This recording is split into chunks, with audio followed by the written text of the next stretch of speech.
partir de los textos de Pagola y Nolan, se puede entender a Jesús como un hombre profundamente humano, libre y comprometido con el sufrimiento de los demás. Su identidad se construye desde una experiencia íntima con Dios, que le dio una libertad interior para amar, sanar y enfrentar las injusticias sin miedo. Jesús vivió con una lógica nueva, basada en el amor, la compasión y la inclusión. Su vida fue creativa y transformadora, abriendo caminos donde parecía no haberlos. Este modo de ser no queda en el pasado, tiene un eco en nuestra vida actual, invitándonos a vivir con mayor humanidad, libertad y compromiso. Nos llama a actuar con justicia, a romper con el egoísmo y a transformar el mundo desde lo cotidiano, especialmente en profesiones como la medicina, donde se puede servir con entrega, compasión y dignidad. De las parábolas del capítulo 5 de Págola, yo considero pues como más significativas la del sembrador y la del buen samaritano. La parábola del sembrador, debido a que revela las diversas formas en que se recibe el mensaje del reino, con superficialidad, obstáculos o apertura fructífera. Nos enseña la importancia de la disposición interior para poder acoger la palabra y cómo las realidades sociales como la falta de compromiso, las preocupaciones materiales y las distracciones pueden impedir su crecimiento. Hoy en día, esta parábola impacta en una sociedad donde la información es abundante, pero la escucha profunda y la perseverancia son escasas, invitándonos así a examinar nuestra propia receptividad. Y por último, la parábola del buen samaritano, debido a que destaca la universalidad del amor al prójimo, trascendiendo así las barreras sociales, religiosas o étnicas. Su enseñanza radica en la acción concreta de compasión hacia quien sufre, sin importar su origen. En el contexto actual de polarización, exclusión y crisis humanitaria, esta parábola desafía nuestras indiferencias e inacciones ante el dolor ajeno.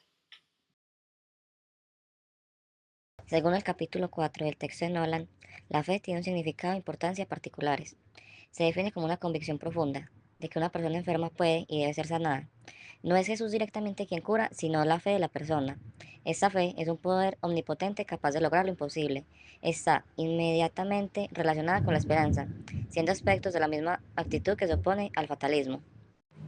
En cuanto a la definición de milagro, el texto indica que la Biblia no lo entiende como una contradicción de las leyes naturales, ya que este es un concepto científico moderno. Un milagro es un acto de Dios que causa asombro, un signo de su poder, justicia y deseo de salvar y liberar. En la actualidad, la fe se manifiesta de diversas formas, tanto en el ámbito religioso tradicional como en una fe secular, en ideales o la ciencia.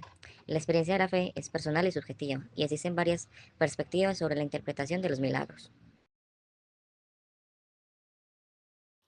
Entonces, lo que me llamó la atención de los pasajes bíblicos es que al leer los pasajes y reflexionar sobre los milagros de Jesús, que fue su manera de mirar a las personas, Jesús no solo se enfocaba como en la enfermedad física, sino que él veía más allá, él veía el dolor emocional, él veía la exclusión, la soledad, y desde eso actuaba. Por ejemplo, al sanar a los leprosos, no solo les devolvió la salud, les devolvió su dignidad, su posibilidad de volver a la comunidad. Jesús se dejaba conmover, él tocaba a los que nadie tocaba y hablaba con todos los rechazados. Y eso me impacta profundamente, porque la compasión era el motor de sus milagros, nunca el poder por sí mismo. También me sorprendió mucho cómo la fe de las personas era parte del milagro en sí. Como por ejemplo cuando la mujer con hemorragias toca el manto de Jesús y él le dice, tu fe te ha sanado. Eso me hace pensar que la fe abre caminos, incluso en medio del sufrimiento más grande. Bueno, sobre qué pienso que pasó con la vida de quienes vivieron o presenciaron esos milagros, es que estoy segura de que la vida de esas personas no fue la misma después del encuentro con Jesús. Muchos no solo fueron sanados, sino que recuperaron su sentido de vida, su autoestima y su esperanza. Imagino que comenzaron a ver la vida con otros ojos, a vivir con más gratitud y a compartir lo que habían vivido. Los milagros también impactaban a los que los presenciaban. La gente se asombraba, se emocionaba y muchos decían seguir a Jesús por eso mismo, porque lo que presenciaban no era solo un acto físico, sino una manifestación profunda del amor de Dios. Pagola lo dice de manera hermosa. Él dice que Jesús fue un curador de la vida, alguien que restauraba todo lo que estaba herido, quebrado o marginado. Y por último, ¿qué enseñanza o aplicación tiene esto para hoy, para la actualidad? Pues hoy en día tal vez no veamos milagros como los de los evangelios, pero sí seguimos necesitando sanación. Vivimos en un mundo que sufre, personas solas, con ansiedad, con heridas emocionales, con hambre de sentido. Y ahí es donde estos pasajes nos invitan a actuar, porque cada gesto de compasión, cada mirada sincera, cada escucha atenta también puede ser un milagro. Jesús nos enseña que el reino de Dios no se construye solo con grandes discursos, sino que es un amor muy concreto, con manos que acarician, que levantan y sobre todo que acompañan. Para nuestro tiempo, yo siento que el mayor milagro quizás sea volver a creer en esa humanidad, en la esperanza esperanza y en la dignidad de cada persona. Y la pregunta que yo quiero hacer es, ¿cómo puedo ser yo parte de ese milagro? ¿Cómo podemos hacer nosotros parte de ese milagro?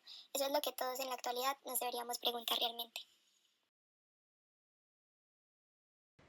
Como humanidad, creemos que es fundamental que recuperemos una fe que esté viva y comprometida, no solo como una creencia religiosa, sino como una confianza profunda en que el mundo puede cambiar.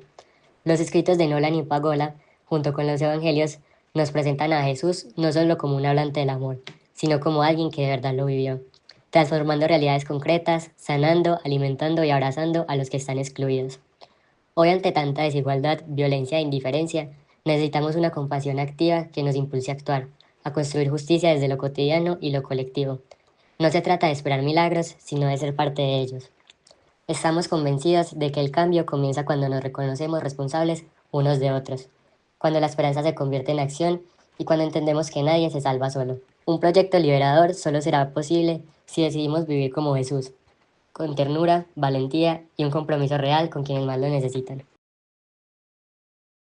A lo largo de mi carrera he tenido que vivir momentos únicos, pero hay algo que me llena sinceramente el alma y es ese agradecimiento sincero de mis pacientes, especialmente de los niños, cuando me regalan un abrazo sincero, cuando me regalan una cartica con palabras de agradecimiento llena de dibujitos, eso toca realmente el corazón. A la sociedad le sirvo con mucho amor, con mucha empatía, con mucho humanismo, entendiendo que mi paciente no busca solo un diagnóstico, sino que busca ser escuchado. Además, busco siempre capacitarme, prepararme para estar lo mejor actualizado para brindarle los mejores tratamientos. Las enseñanzas de Jesús impactan fuertemente porque se basan en el respeto, en el amor, en la comprensión, en la escucha de la otra persona. Y como médicos debemos creo que tener muchas cualidades y características de Jesús. Nuestro corazón debe estar presto a servir. Tenemos una vocación de servicio.